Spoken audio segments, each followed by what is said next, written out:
next example is going to be to find the measure of the acute angle, one of the acute angles given two sides.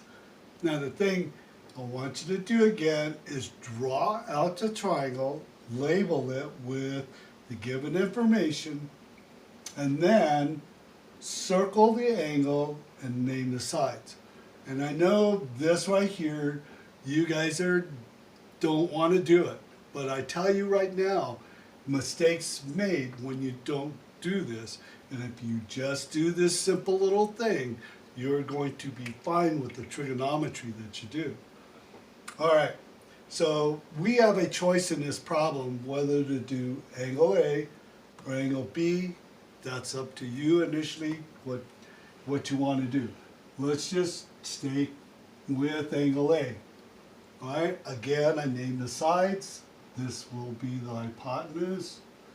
This side right here is the adjacent side always, because the circle crossed it.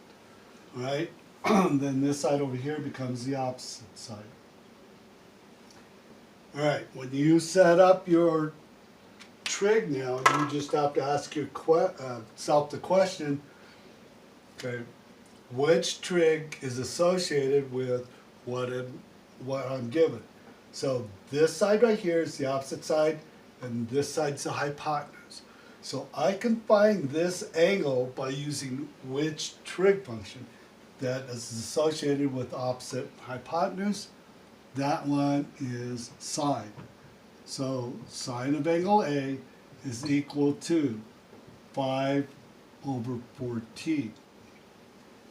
Now to find the angle, I have to have a calculator, and on your calculator, you're going to push the key that has this -1 symbol over it.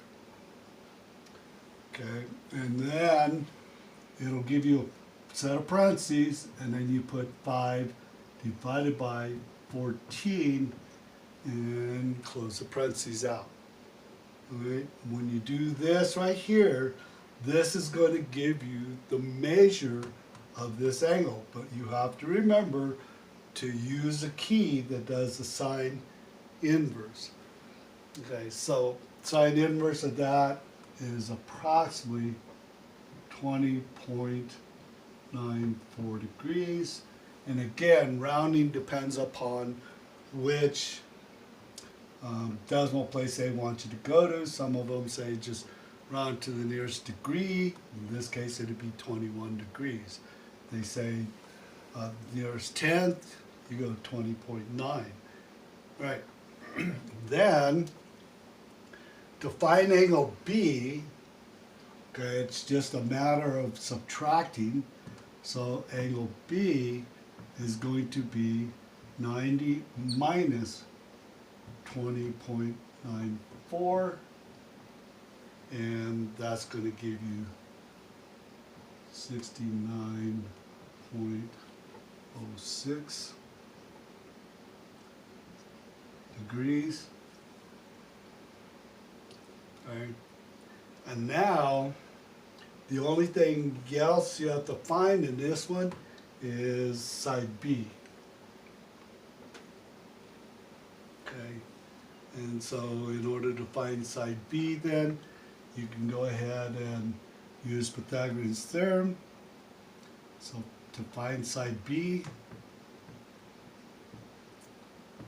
you're going to take the hypotenuse squared minus the leg squared. Okay, and that will give you 196 minus 25, which is 171. Okay, and because this is set up for b squared, you take the square root in the last step. And for those of you who have to go to a decimal, then this becomes 13.08 units. And so now you have all the lengths of the sides plus both angles A and B.